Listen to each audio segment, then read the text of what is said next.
From FXEmpire, this is Chris taking a look at the natural gas markets. The natural gas markets have done very little during the trading session on Friday as we continue to look for the bottom of the market, which at this point in time might be the core of the earth. The $1.50 level at this point in time looks like a very realistic possibility, which is astonishing considering that we have seen so much selling pressure that you have to ask who's left to sell at this point. Sooner or later, there is going to be a ripping short covering rally. Somebody big will get out of this market and everybody else will follow. That's not necessarily something that you can predict, and it's not necessarily something that you can count on, but as a general rule, when you see this type of meltdown, that does happen.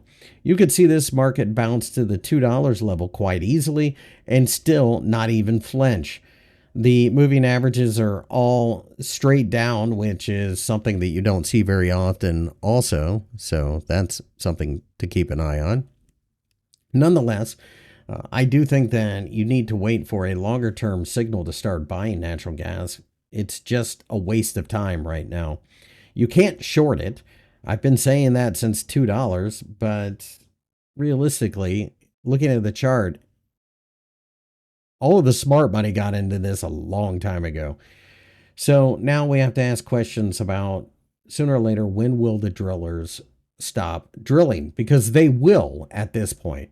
There's no money in drilling natural gas. If you've ever wondered what that flame was on the top of a drilling rig in the Gulf of Mexico, it's natural gas being burned off. That's how much there is. So I've never understood the bullish case for natural gas other than temporary seasonal trades.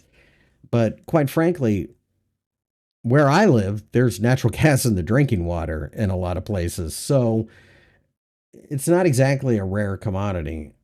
But nonetheless, it can't be free either. Sooner or later, nobody drills it. So I do think a bounce is coming, but I would look for the setup on the weekly chart, not the daily.